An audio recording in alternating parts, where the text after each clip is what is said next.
Di hari kiamat nanti orang kalau sudah dibangkitkan di hari kiamat ditanya, berapa lama kamu hidup di dunia? Macam waktu duha dan waktu asar. Umurnya mungkin 80 tahun, tapi masa yang dilalui di dunia sekian lama, macam waktu petang sebelum terbenam matahari dan waktu duha sebelum matahari condong masuk waktu zuhur.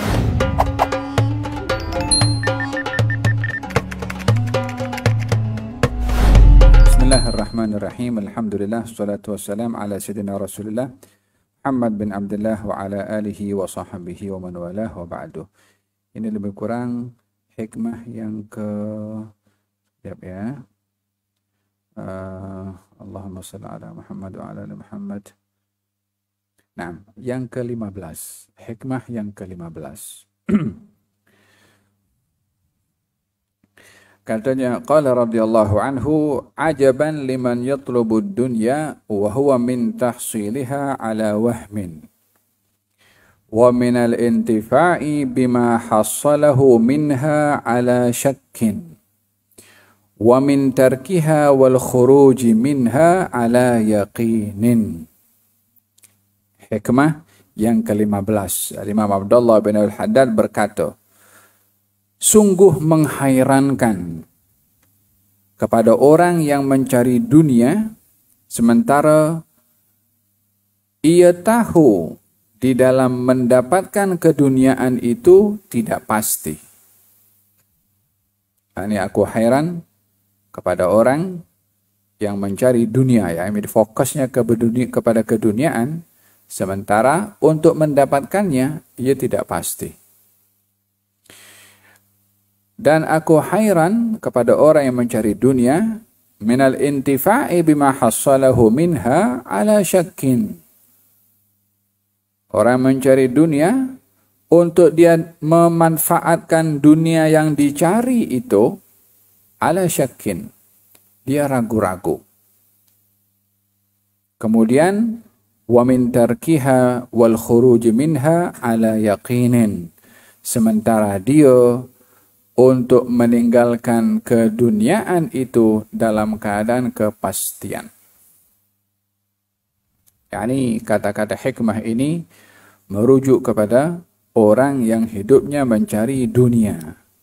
Sementara dunia yang dicari itu tidak pasti untuk dia dapat, ragu-ragu untuk dapat memanfaatkan, sementara ia yakin kalau akan meninggalkan keduniaannya. Yani bagaimana dia memfokuskan kepada keduniaan, sementara untuk mendapatkannya tak pasti, memanfaatkannya ragu-ragu, dan meninggalkannya yakin. Ia merujuk kepada sikap seseorang pada dunia. Bila fokus kepada dunia itu, dia yakin untuk mendapatkannya, sementara itu adalah satu hal yang tidak mungkin seseorang meyakinkan diri untuk dapat apa yang dicari daripada keduniaan. Berapa banyak orang mencari dunia, orang ingin pergi bekerja, di perjalanan ajal datang. Berapa banyak orang yang dia menyimpan keduniaannya dengan kononnya untuk nak membuat sesuatu, nak membangun sesuatu, nak pergi melancong ke tempat tertentu, belum sempat pergi, memanfaatkan keduniaannya, dia pun sudah pergi terlebih dahulu. Dengan demikian, macam mana dia meyakini memanfaatkan kepada keduniaan sementara dia tidak pasti untuk boleh memanfaatkannya kalau didahului dengan kematian. Jadi kata-kata hikmah ini diterjemahkan oleh baginda Rasulullah sallallahu alaihi wasallam cara kita menilai kepada dunia. Katanya, "Lau kanat ad-dunya indallah ta'dil janah ba'udah ma saqa minha kafiran syarbata ma." Kalau dunia ini di sisi Allah ada nilainya, ada harganya, walaupun sebesar sayap nyamuk harga dunia ini, maka tidak akan diberikan satu tetes air, satu teguk air kepada orang kafir. Akan tetapi realitinya dunia ini tak ada nilai di sisi Allah sehingga diberikan oleh Allah hatta kepada orang tidak beriman kepada Allah, termasuk Fir'aun, termasuk Namrud, termasuk Qarun yang memiliki segala perbendaharaan walaupun dalam kekufuran mereka. Namrud mengaku sebagai Tuhan, Fir'aun mengaku sebagai Tuhan, Qarun pun juga kufur karena memiliki harta dan mendakwa dirinya boleh buat segala-galanya dengan hartanya. Dengan demikian, kalau dunia ini ada nilai di sisi Allah, tak akan diberi kepada orang-orang macam itu. Tapi karena tak ada nilainya, maka diberi kepada siapa saja oleh Allah Subhanahu wa Ta'ala. Pada hakikatnya dunia ini tidak dapat dilihat pada zatnya. Bagi seorang muslim dan mukmin tidak boleh menilai kepada dunia karena keduniaannya. Karena dunia pada keduniaannya itu sendiri tidak ada nilai di sisi Allah, dan kita pun kalau mencarinya tidak pasti dapat atau tidak, dan yang pasti kita akan tinggalkan. Lalu apa manfaat pada dunia untuk kita banggakan kalau pada akhirnya kita akan tinggalkan? Ya kan, bukankah dalam hadis Nabi Muhammad SAW beliau bersabda, yadba'ul mayyit thalas, akan ikut si mati 3. Hartanya, keluarganya, dan amalnya. Wa yarji'u itsnan, akan balik 2 daripada kubur, yaitu harta dan keluarga. Wa yabqa amaluh, ai harta balik. Mungkin kereta yang menghantar jenazah pergi ke kuburnya, mungkin kredit card yang dibawa olehnya, terus semuanya akan tinggalkan dia keseorangan di dalam kuburnya. Siapa yang menemani seseorang tadi yang simpan duit di bank, yang ada kredit card, yang ada emas, yang ada saham, yang ada segala-galanya? Akan masuk dalam barzakh ke hartanya. Masuk pun tak ada guna. Yadba'ul mayyit thalath, akan ikut si mati 3, harta, keluarga, dan amal. Yang akan kembali adalah 2, harta dan keluarga. Yang akan kekal di kubur bersama si mayit adalah amalnya. Dengan demikian, seorang itu pasti akan meninggalkan harta, akan meninggalkan kekayaannya. Itu adalah kepastian, namun pada keduniaan tiada siapa yang boleh jamin apa yang dicari pasti didapat. Dalam Al-Quranul Karim Allah Subhanahu wa Ta'ala berfirman, "Man kana yuridul ajilah, ajjalna lahu fiha ma nasha liman nurid." Man kana yuridu al-ajilah, barang siapa yang mahu dunia belaka, dunianya saja, ajjalna lahu fiha, aku akan beri kepada dia. Dunia dicari, aku akan bagi. Tetapi pemberian itu bukan mengikut jumlah yang orang itu cari. Dan aku beri juga tak semestinya kepada orang yang mencarinya. Ajalna lahu fiha ma nasha liman nurid. Aku akan bagi keduniaan kadarnya ikut aku punya suka, orangnya ikut juga aku punya suka.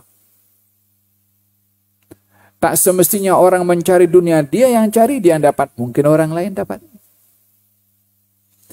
Tak semestinya dia mencari 10 ringgit, dia akan mendapatkan 10 ringgit. Mungkin dapat 5 atau 3 atau 1 ringgit. Kadarnya, jumlahnya, bentuknya terpulang kepada Allah, bukan mengikut kita punya keinginan atau orang yang mencari dunia punya keinginan. Ajalna lahu fiha ma nasha liman nurid. Kemudian akan dimasukkan ke neraka Jahannam oleh Allah Subhanahu wa Ta'ala. La haula wala quwwata illa billah. Sudahlah dia usaha cari dunia, mati-matian cari dunia, dapatnya tak semestinya apa yang dia inginkan, belum tentu dia yang dapat, mungkin orang lain. Berapa banyak orang sudah buat kan? Kadang-kadang kita kalau dengar kawan-kawan itu kan, Habib doakan Habib, ini kita dah dapat satu projek apa semua, tanah sudah siap apa semuanya. Oh okey, doa. Esok minggu depan ternyata orang lain dapat. Dia yang propose, hantarkan proposal dia, yang dapat signature pun dia, yang usaha pun dia, yang dapat orang lain. Demikian keadaan hakikat keduniaan bagi manusia. Oleh sebab itu sebagai seorang muslim dan mukmin tidak boleh memandang kepada keduniaan karena keduniaan. Lalu bagaimana? Kita tinggalkan dunia ke? Kita perlu duduk dekat rumah aja. Pegang tasbih berzikir hari-hari. Adakah kita perlu untuk duduk masjid 24 jam? Karena dengan itu kita dapat i'tikaf dan masuk syurga. Dengan kepahala kita berzikir i'tikaf di masjid. Adakah itu maksudnya? Tidak juga.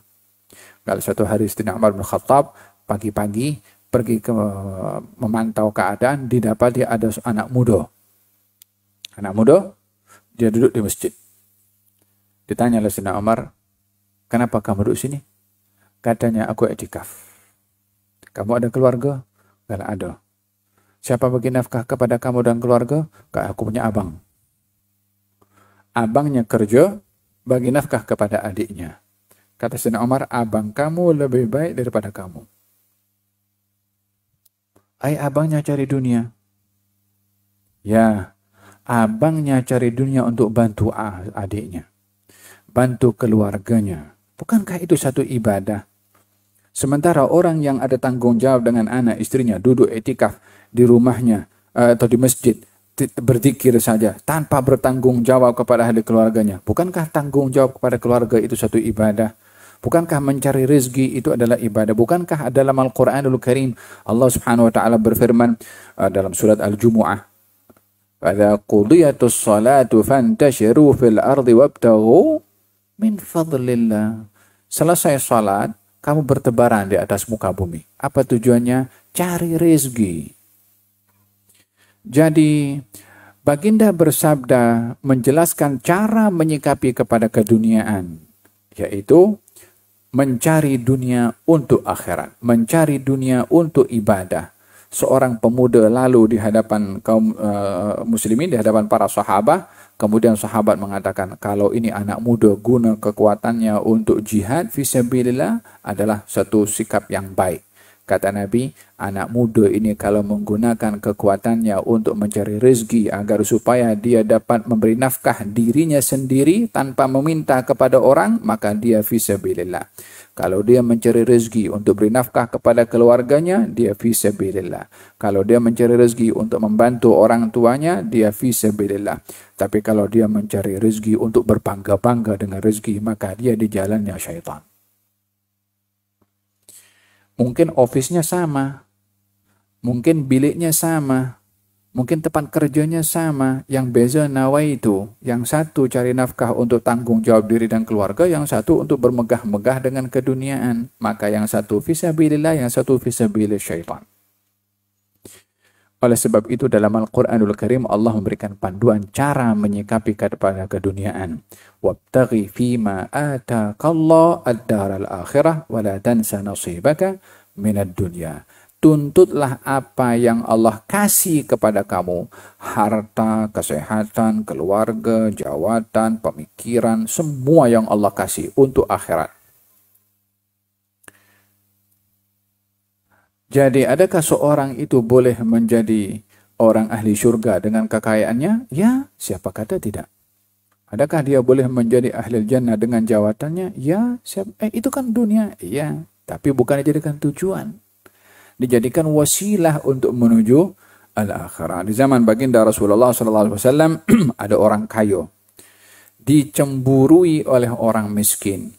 Katanya, ya Rasulullah, senanglah orang kaya ini. Apa pasal? Sebab mereka puasa macam kami. Mereka sholat macam kami. Kelebihan mereka dapat bersedekah dengan harta benda mereka, sementara kami tak boleh bersedekah dengan harta benda kami. Kata orang miskin. Nabi beritahu, "Awalaysallahu qad ja'ala lakum ma tasaddaqun?" Bukankah Allah menjadikan untuk kamu amalan yang kalau kamu buat sama dengan kamu bersedekah? Kalau apa itu Rasulullah? Tasbih itu sedekah, tahmid itu sedekah, tahlil itu sedekah, takbir itu sedekah. Kata baginda Rasulullah, orang miskin memperbanyak tasbih, tahmid, tahlil dan juga takbir untuk mendapatkan pahala sedekah, karena tak boleh bersedekah dengan harta mereka. Tak ada harta. Orang-orang kaya dengar, kaum fakir miskin ini dia bersedekah dengan tasbih tahmid. Kita pun kena banyak tasbih tahmid juga. Orang kaya pun tasbih tahmid juga, selain daripada harta yang disedekahkan. Orang miskin komplain balik, ya Rasulullah, orang kaya pun tiru kami juga. Orang kayanya pun hebat juga. Di samping hartanya ada, tidak dilalaikan dengan harta. Kata baginda Rasulullah, kalau begitu Allah sudah agihkanlah, kalau semuanya orang kaya, siapa yang akan diberikan oleh orang kaya daripada kalangan orang miskin? Fadlullah, anugerah yang Allah bagikan adalah berbeza satu dengan yang lain untuk saling melengkapi. Faham tuh? Ada seorang bisnismen yang berjaya. Setiap kali dia dapat rezeki, dia akan bantu orang-orang miskin. Tapi dia melihat ada kelompok orang-orang yang menghabiskan waktunya untuk beribadah di masjid. Hadir majelis ilmu, hadir halaqah, ada etikaf masjid pun ramai orang-orang yang mengimarahkan rumahnya Allah. Maka dia pun jelas juga. Alah, aku dah sekian lama aku bekerja. Baik aku nak berhenti bekerja ni dah. Nah, habiskan masa untuk hadir majlis zikir, etikaf, ibadah saja. Maka dia jumpa dengan satu orang alim. Katanya, saya ingin berhenti daripada bekerja, daripada berbisnis. Akan habiskan masa untuk ibadah sampai akhir umur hayat saya. Kata si alim tadi mengatakan, jangan. Jadikanlah ibadah kamu melalui pekerjaan kamu. Kalau kamu berhenti bekerja dan habiskan masa i'tikaf di masjid hanya berzikir sahaja, yang tolong orang miskin siapa? Yang akan bantu orang susah siapa? Jadikan bantuan kamu kepada orang-orang susah, ibadahnya kamu melalui bisnis kamu. Ya, orang masuk surga itu amalnya adalah pelbagai. Bantu orang dengan harta itu pun juga amal baik yang boleh membawa seorang ke surga. Dan kata baginda Rasulullah SAW, perumpamaan saya hidup di dunia ini adalah umpama orang yang berteduh di bawah pokok, berteduh sesaat dan menyambung perjalanan keberadaan. Berteduh di bawah pokok itu adalah masa yang dilalui semasa berada di dunia, yakni singkat. Yawma yarawnaha lam yalbathu illa 'ashiyatan aw duhaha. Di hari kiamat nanti orang kalau sudah dibangkitkan di hari kiamat ditanya, berapa lama kamu hidup di dunia? Macam waktu duha dan waktu asar. Waktu asar berakhir dengan terbenamnya matahari, waktu duha akan berakhir dengan matahari condong masuk waktu zuhur. Umurnya mungkin 80 tahun, mungkin 100 tahun, mungkin lebih daripada itu. Tapi masa yang dilalui di dunia sekian lama, nanti di akhirat mereka akan mengatakan macam waktu petang sebelum terbenam matahari dan waktu duha sebelum matahari condong masuk waktu zuhur. Maknanya menganggap hidupnya di dunia walaupun sekian lama singkat setelah melihat hakikat yang ada di alam akhirat nanti. وقالوا ربنا أبصرنا وسمعنا فارجعنا نعمل صالحا إنا موقنون ولو شئنا لآتينا كل نفس هداها ولكن حق القول مني لأملأن جهنم من الجنة والناس أجمعين فذوقوا بما نسيتم لقاء يومكم هذا إنا نسيناكم وذوقوا عذاب الخلد بما كنتم تعملون أجارنا الله وإياكم من عذاب النار. Demikian ungkapan penyesalan orang kalau berada di akhirat nanti. Ya Allah, kami dah sedar, kami dah tengok, kami dah nampak, balikkan kami ke dunia untuk beramal. Tak ada lagi peluang untuk nak kembali ke dunia, dan tiada sesiapa yang selepas mati kembali lagi ke dunia untuk beramal. Faham tak? Dalam satu hari baginda Rasulullah SAW dalam riwayat Al-Imam Muslim. Dalam Al-Imam Muslim. Katanya satu hari baginda Rasulullah lalu di satu laluan bersama dengan kaum muslimin. Nampak ada bangkai anak kambing. Bangkai anak kambing yang telinganya itu kecil. Agak ada cacat sedikit, tapi dah mati dah. Kemudian Nabi SAW pegang telinga bangkai anak kambing itu. Kata Nabi, Ada di antara kamu yang mau beli ini bangkai dengan 1 dirham. Nah, 1 dirham ini harganya murah. Adakah kamu mau beli harga dengan 1 dirham bangkai ini? Katanya Rasulullah, kata sahabat mengatakan, nak buat apa dengan bangkai? Mana suna'bihi? Kalau begitu mau tidak kalau saya hadiahkan ini bangkai kepada kamu? Kata sahabat mengatakan, ya Rasulullah, kalau ini binatang hidup, tetap dia rendah dan tak ada nilainya sebab cacat. Apatah lagi dia mati, dah bangkai, najis, tak boleh. Kata baginda Rasulullah, fa wallahi la dunya ahwan 'ala Allah min hadza 'alaikum. Dan dunia ini di sisi Allah lebih hina dan lebih rendah berbandingkan kepada bangkai anak kambing ini pada kamu. Yakni kamu tak mau terima dengan membelinya walaupun 1 dirham, diberi hadiah pun kamu tak mau. Macam itu juga nilai dunia di mata Allah Subhanahu wa taala. Jadi menyikapi kepada keduniaan bukan semata-mata karena dunia, tapi sikapilah keduniaan itu sebagai jembatan menuju akhirat. Guna apa yang Allah kasih untuk akhirat. Rizki, jawatan, harta, kedudukan, apa saja yang Allah kasih. Cari nilai akhirat pada apa saja yang diberi oleh Allah, maka dia termasuk orang yang bahagia di dunia dengan hartanya, dengan jawatannya, bahagia di akhirat dengan balasan yang diberikan oleh Allah Subhanahu wa taala dengan ibadahnya melalui keduniaan semasa berada di dunia. Nah, ada hikmah yang ke-15. Hikmah yang ke-16. Katanya, man ta'awwada naqdal azaim hila bainahu wa bainal ghanaim. Man ta'awwada naqdal azaim hila bainahu wa bainal ghanaim. Barang siapa yang membiasakan naqdal azaim, menunda-nunda kesungguhan dalam beramal. Al-azaim ini al-quwwah, kesungguhan. Ada orang ada kesungguhan untuk berbuat sesuatu.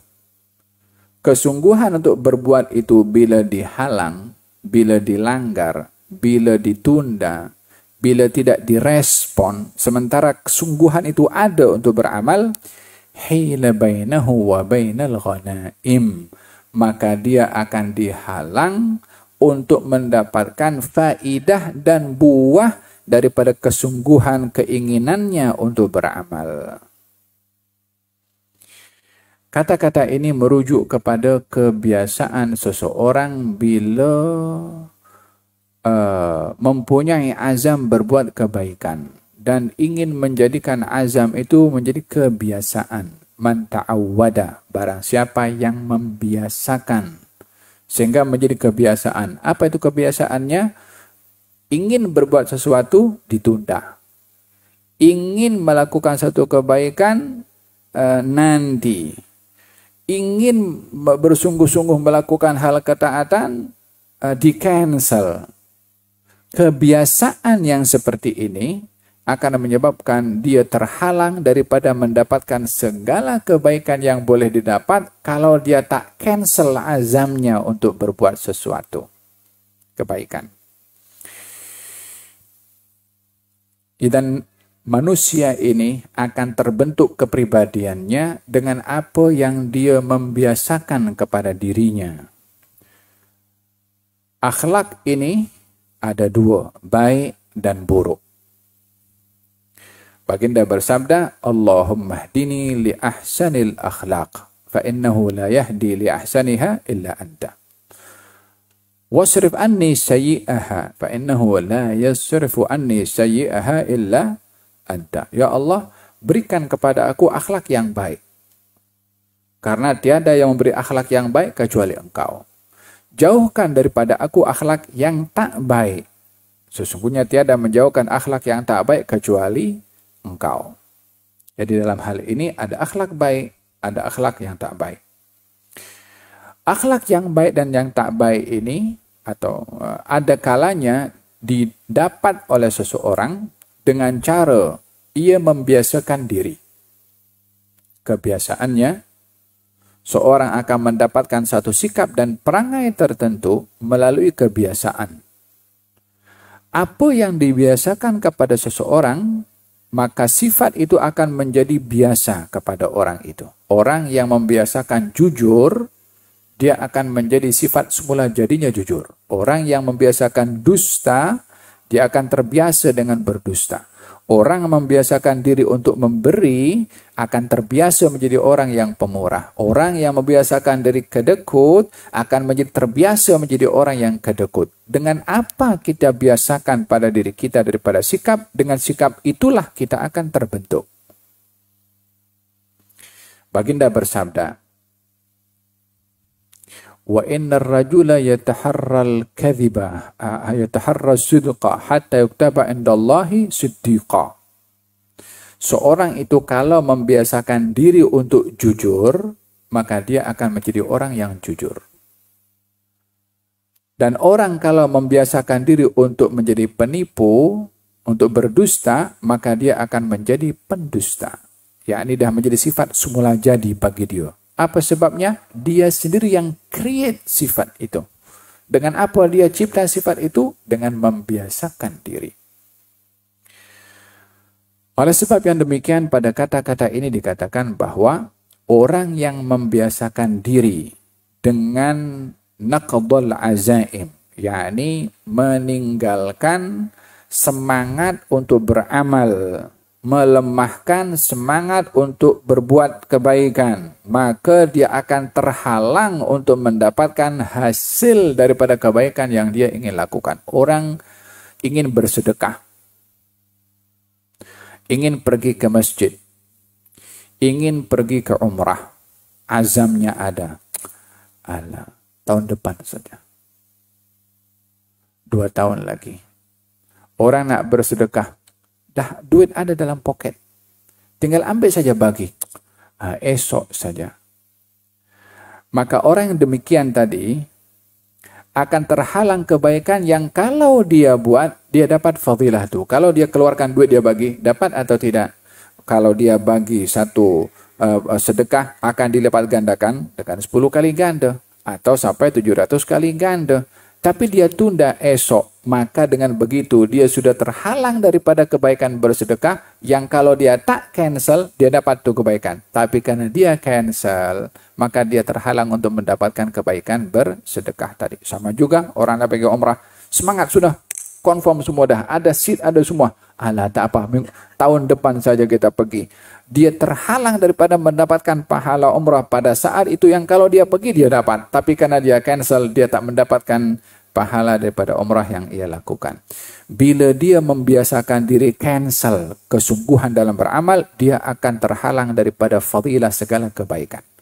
Maksudnya, jangan membiasakan diri untuk cancel keinginan dalam berbuat kebaikan. Fa'idha azamta fatawakkal 'ala Allah. Kalau sudah ada azam yang baik, teruskan bertawakal kepada Allah Subhanahu wa taala. Hadza mengenai pentingnya menjaga niat atau keinginan dalam berbuat kebaikan dan tidak ditunda kepada hari-hari yang lain karena akan terhalang daripada mendapatkan kebaikan.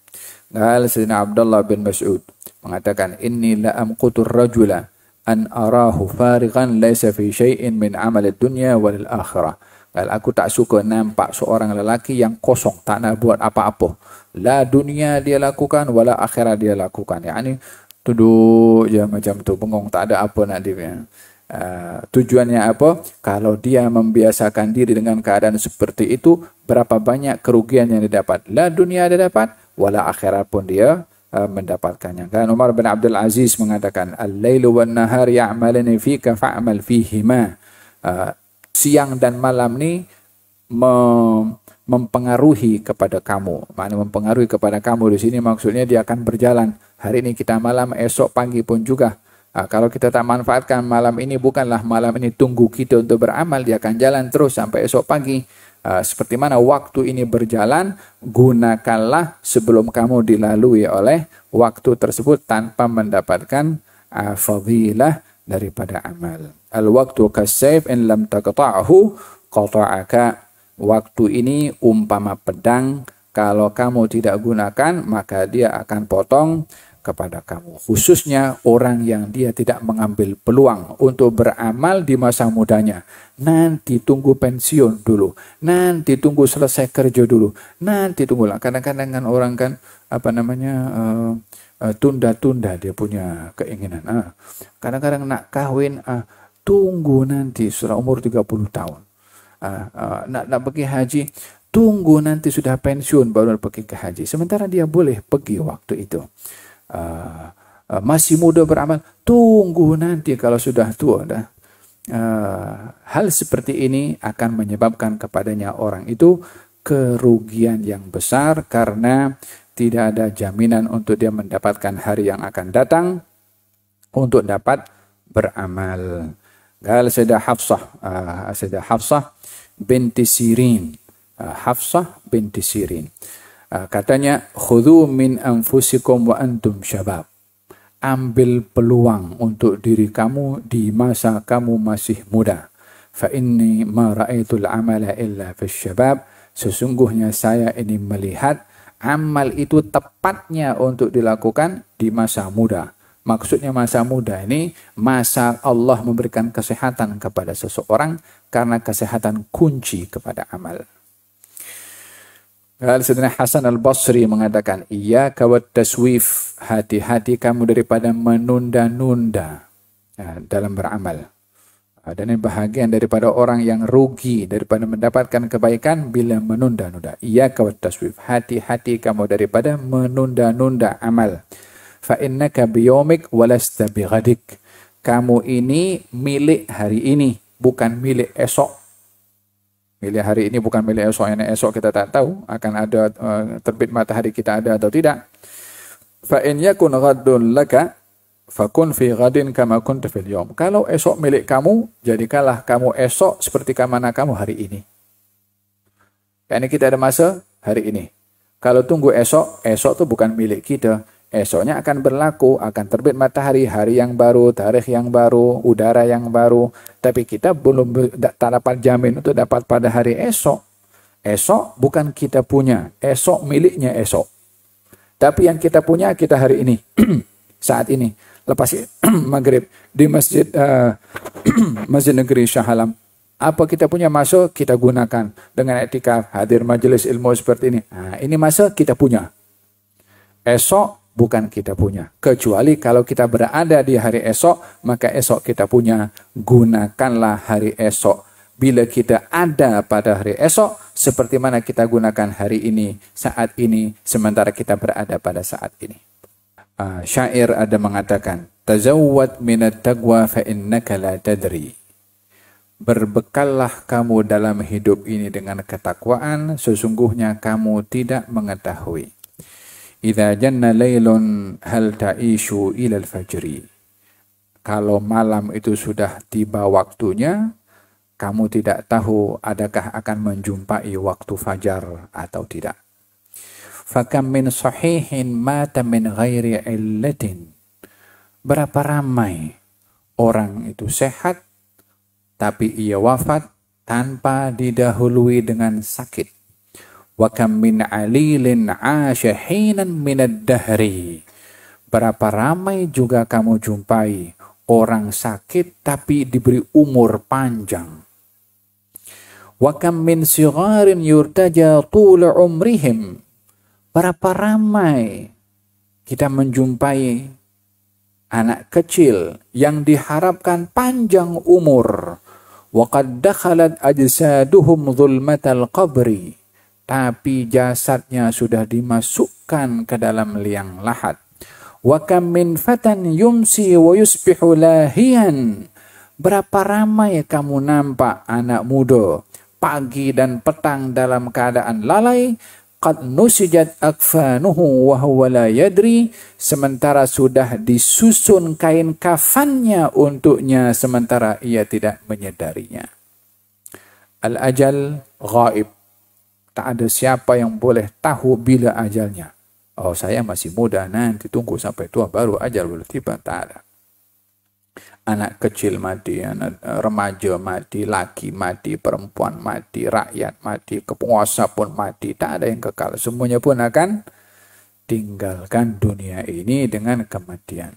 Kafa bil mauti wa'idhan.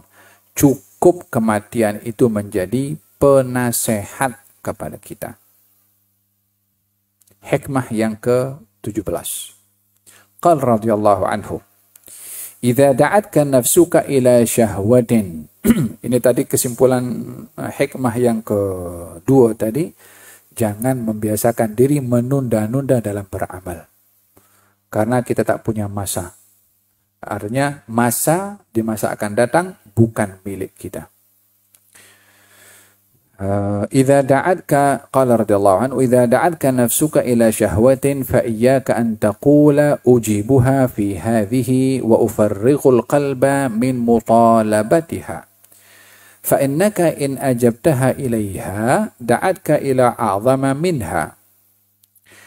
Kalau hawa nafsu kamu mengajak kamu kepada hal yang mengundang syahwat dan hawa nafsu yang buruk, hati-hati kamu daripada merespon seruan hawa nafsu itu dengan alasan, saya respon keinginan hawa nafsu ini, tapi saya tak mau terpedaya dengan keinginan yang lain daripada hawa nafsu.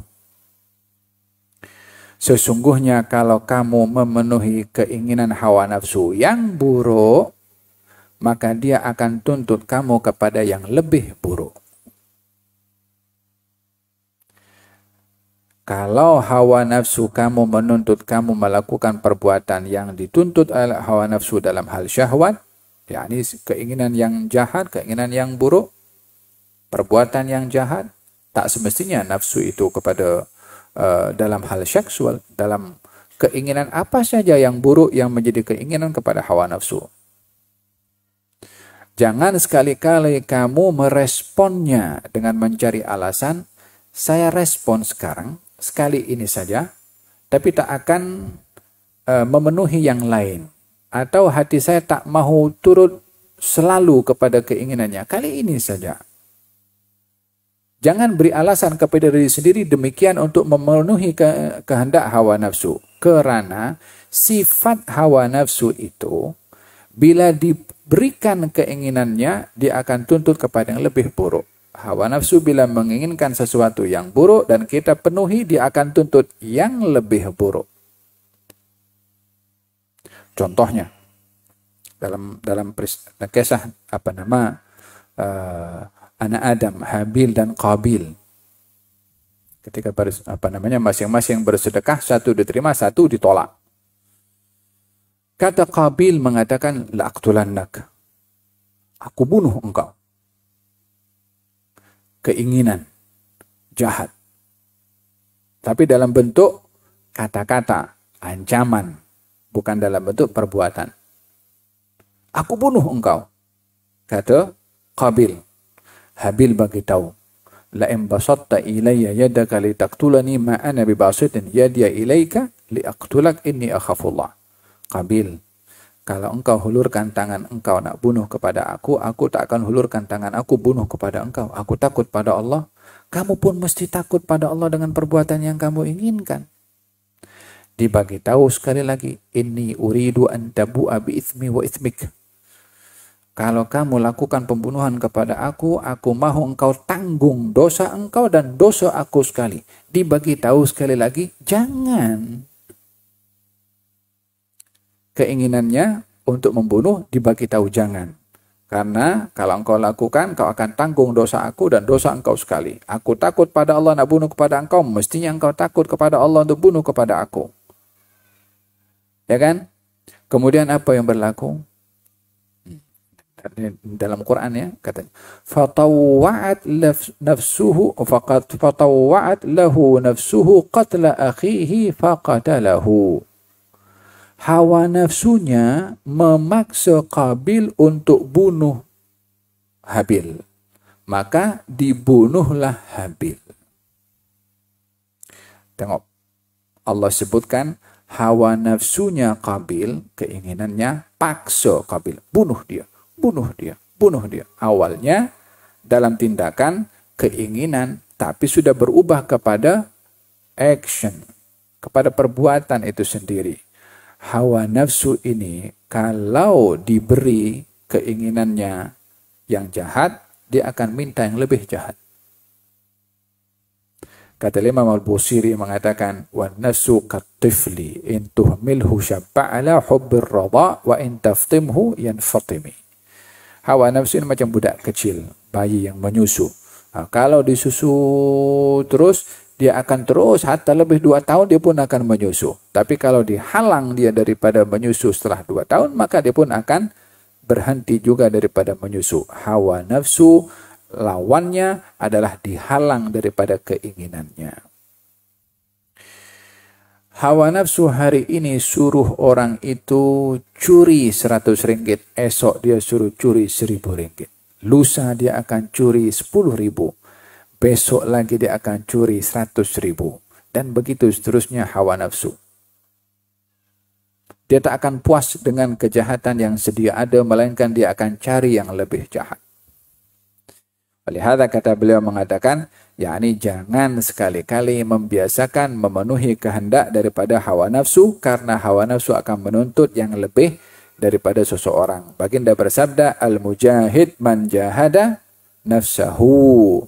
Seorang mujahid itu adalah orang yang melawan kepada hawa nafsunya. Nah, hada berkenaan dengan melawan kepada hawa nafsu. Nah.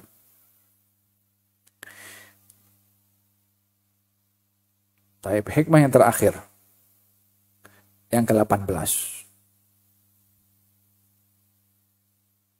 Dulu ada seorang al-Imam Ja'far bin Ahmad al-Aidarus. Ja'far bin Ahmad al-Aidarus. Abahnya Al-Habib Ali bin Ja'far. Dia berazam untuk berzikir kepada Allah Subhanahu wa taala dengan beberapa zikir dengan ditentukan bilangannya. Kemudian saat dia mulai dengan awal saya ingat bilangannya 100 itu loh. Pada setiap zikir ditentukan bilangannya 100. Kemudian zikir sampai bilangan 90. Maknanya dah hampir selesai lah. Hawa nafsunya seronok. Oh, jam lagi selesai dah. Katanya, hai hawa nafsu, engkau nak selesai dalam berzikir, engkau seronok ke? Yakni keseronokannya berhenti berzikir, tak seperti keseronokannya saat dia berzikir. Sementara yang dia mendapatkan pahala kalau berzikir, bukan kalau berhenti pada zikir. Hawa nafsu kalau tak mengajak kita berbuat yang jahat, dia akan mengajak kita tinggalkan yang baik. Hawa nafsu kalau tak berjaya mengajak kita melakukan perbuatan buruk besar, dia akan ajak kita melakukan buruk kecil. Hawa nafsu kalau tak berjaya menghalang kita melakukan perbuatan baik yang besar, dia akan suruh kita buat baik yang kecil. Orang nak bersedekah 50 ringgit. Banyak. 5 ringgit je cukup. Dia bagi 5 ringgit. Hawa nafsu. Dia tak boleh halang dia untuk bersedekah. Kalau 50 ringgit dia punya pahala banyak, dia bagi 5 ringgit. Pahala sikit. Demikian hawa nafsu. Tak akan ajak manusia untuk melakukan kebaikan. Dia akan suruh manusia untuk melakukan perkara yang buruk. Qal tawaqqa nafsaka an ghawailaha inna nafsa akhbatu min 70 syaitan. Hati-hati kamu dengan hawa nafsu kamu. Sungguhnya ia lebih dahsyat bahayanya daripada 70 syaitan. Inna nafsa la'ammaratun bisu. Hawa nafsu ini mengajak seseorang kepada perkara yang buruk. Kata Al-Habib Ja'far ini, hawa nafsu, engkau serono nak berhenti daripada berzikir. Dia kata, aku kena tambah daripada 100 menjadi 1000. Maka daripada 100 naik ke 1000. Dia buat 1000. Dengan awalnya sudah sampai 900, seronok lagi hawa nafsu. Hai, jap lagi dah selesai, tinggal sikit lagi. Katanya, engkau sekali lagi seronok nak selesai daripada berpikir 10.000. KO hawa nafsu tak khalas. Tak lagi keinginan untuk apa sebabnya? Hawa nafsu menginginkan dia berhenti daripada beribadah sehingga tidak dapat pahala, justru dilawan daripada keinginannya, justru dia makin banyak beribadah, last sekali adalah hawa nafsu pun give up. Demikian melawan kepada hawa nafsu. Wa khalifin nafsa wa syaitana wa asihima wa inhuma mahadakan nusha fattahimi, kata Imam Al-Busiri. Wa khalifin nafsa wa syaitan, lawan kau punya hawa nafsu, lawan syaitan. Wa asihima, langgarlah apa yang mereka inginkan, jangan patuh maksudnya. Wa inhuma, kalaupun keduanya hawa nafsu itu dan juga syaitan memberi nasihat yang baik, tuduhlah pada nasihat tuh. Belum tentu tak ada syaitan bagi nasihat yang baik. Tak ada syaitan bagi nasihat yang baik. Dalam Quran Allah Subhanahu wa taala ceritakan. Dalam Quran Allah ceritakan. Syaitan, iblis jumpa dengan Nabi Adam dan juga Siti Hawa. Katanya, hai Adam dan Hawa, kamu tahu tidak kenapa kamu dihalang untuk dekat kepada pokok ini yang dimakan, dinamakan pokok khuldi. Syajaratul khuldi. Khuldi itu kekal. Allahu alam, tapi yang sebutkan kalimat syajaratul khuldi itu adalah talbis, dipakaikan oleh syaitan terhadap Nabi Adam. Pokok itu Allah sebut pokok saja. Iblis bagi tahu kepada Nabi Adam, ini pokok khuldi, kekal. Maknanya kalau kamu makan, kamu kekal. Nah, tengok, dipakaikan pakaian yang indah. Kalau kamu makan, kamu kekal. Atau kalau kamu makan, kamu jadi 2 malaikat, kekal juga di surga. Ya kan? Kemudian, illa an takuna malakaini aw takuna minal khalidin. Wa qasamahuma, wallahi aku cakap betul, inni lakum minan nasihin, aku ni penasehat kepada kamu. Oh, penasehat. Siapa lantik dia penasehat? Dia tak ada, lantik sendiri je. Dia guna nama Allah Subhanahu wa taala, dia sumpah. Faham dong? Idan tak ada syaitan bagi nasihat yang baik. Kali ini ada cerita ya. Allah alam betul tidaknya. Ada seorang keluar daripada rumahnya untuk pergi sholat subuh pagi-pagi. Kemudian turun hujan. Katanya nak pergi, tak nak pergi, nak pergi, tak nak pergi. Dia kata pergi jugalah. Dah kebiasaan pergi sholat subuh dekat masjid. Pergi. Turun daripada rumahnya, tergelincir jatuh. Basah dia punya baju. La hawla wa la quwwata illa billah.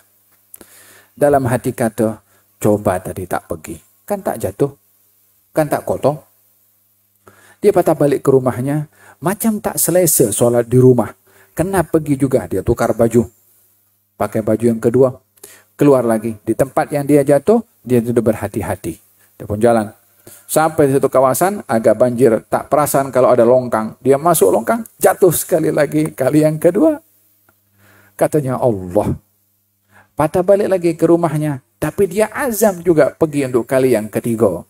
Pakai juga baju yang terakhir. Dia pergi, masuk, dah sampai lalu longkang itu pun dia berhati-hati. Sampai dekat dengan masjid, tergelincir licin. Masa dia tergelincir, dipegang oleh seorang dan diselamatkan dia daripada jatuh. Sampai dekat, dihantar sampai ke masjid. Sampai di masjid, orang yang pegang tangan dia itu, dia tinggalkan. Kata lelaki tadi, kamu ini siapa yang tolong saya? Katanya jangan tanya. Dia tanya, aku bersumpah demi Allah engkau bagi tahu siapa kamu. Dia kata, aku adalah syaitan. Kamu kali pertama tadi tergelincir jatuh dan kamu ganti baju pergi juga nak pergi ke masjid, Allah ampunkan dosa kamu karena apa namanya, kesungguhan kamu untuk pergi ke masjid. Ini kamu lawan diri kamu sendiri yang awalnya tak mau pergi, tapi pergi juga. Azamnya ini menyebabkan kamu punya dosa diampunkan. Kali yang kedua, engkau tergelincir patah balik, nggak pergi juga ke masjid, ahli keluargamu pun diampunkan juga. Kali yang ketiga, kalau engkau jatuh, engkau patah balik dan jalan lagi satu kampung, nih dia akan diampunkan. Aku susah payah kasih kacau mereka, engkau dengan jatuh aja Allah ampunkan dosa mereka. Terlepas daripada ini cerita betul atau tidak, syaitan tidak menginginkan kebaikan pada manusia walaupun zahirnya dia ingin melakukan kebaikan. Paham dong? Hada berkenaan dengan hikmah yang ke-17. Nah, Allah yang terakhir singkat saja sampai pukul 9. La yablughul 'abdu haqiqatal iman hatta yajida fi muamalatil haqqi ma yajidu ahlus syahawati fi syahawatihim minal ladzati wal halawah. Katanya, tidak akan sampai seseorang hamba kepada kesempurnaan iman. Ini hakikat iman. Sehingga dia mendapati dalam ibadahnya kepada Allah kelezatan yang didapati kelezatan orang-orang yang sedang menikmati kelezatannya pada syahwat mereka di dunia. Tak akan orang itu sampai kepada iman yang sebenarnya sehingga mendapati nikmat ibadah seperti mana dia mendapati nikmat dunia atau nikmat hal-hal yang diinginkan oleh syahwat dan hawa nafsu. Keduniaan ada kenikmatan. Di dalam memenuhi syahwat hawa nafsu ada kelezatan. Di dalam iman pun juga ada kelezatan. Tapi tak semua orang boleh dapat kelezatan pada iman. Kelezatan keduniaan, ya semua orang dapat kereta, orang dapat rumah, orang dapat tenda, orang dapat berkahwin, semua ada kenikmatan. Tapi kenikmatan iman tidak didapat oleh semua, hatta orang itu beribadah pun juga. Kita sholat, tapi adakah kita mendapatkan indahnya sholat? Kita berpuasa, adakah kita seronok merasakan nikmatnya puasa? Dalam sedekah, dalam apa saja yang lain. Bukankah baginda Rasulullah bersabda dalam hadis, "Arihna biha ya Bilal." Wahai Bilal, berikan kepada aku atau serukan untuk aku seruan yang menyeronokkan aku. Yakni Bilal disuruh memandangkan adzan karena dengan adzan akan ditunaikan salat. Disitulah letak kenikmatan Nabi dalam salat. Yakni ketika dikumandangkan adzan merasa gembira dan juga merasakan nikmat di dalam salat. Faham dong? Kalau sebagai penutup ada dua sahabat Nabi SAW, yang satu namanya Abbad bin Bishr, sahabat Ansar. Yang satu lagi namanya Usaid ibn Hudhair. Diberi tugas oleh Nabi menjadi pengawal dalam satu peperangan, peperangan Hamra'ul Asad. Berada di atas bukit. Yang lain sahabat tidur. Abbad bin Bishr mengatakan kepada Usaid, "Usaid, kamu tidur dulu, biar saya yang stay awal malam sampai pertengahan malam, nanti tukar. Supaya tak letih lah." Usaid rehat. Abbad berdiri sampai memantau keadaan. Kut ada orang yang menyelinap ke atau apa semua. Tapi dia memantaunya dalam keadaan ia sholat. Sambil memantau. Dalam keadaan ia sholat, ada seorang yang menyelinap malam-malam, melihat ada orang berdiri, maka dia sadar kalau ini adalah seorang pengawal, security. Sementara orang itu nak masuk untuk membunuh kepada Rasulullah. Maka khawatir keberadaannya disedari, dia ingin bunuh security ini dulu. Maka dihunuskan panah kepada Abbad ibn Bishr. Kena panah itu kepada anggota badannya, tapi bukan tempat yang mematikan. Dicabut itu panah, dicampakkan, dia sambung balik dia punya sholat. Panah yang kedua dicabut, dia sambung balik dia punya sholat. Sampai 3. Kita ni kan kalau pakai kita punya otak akal mujarrad, mana mungkin. Inilah yang ada kepada manusia, sudahlah tak paham, sudahlah lemah, ditunjukkan ketidakfahamannya dan kelemahannya dalam berfikir. Bukan semua benda yang tak masuk akal kita, itu benda tak masuk akal.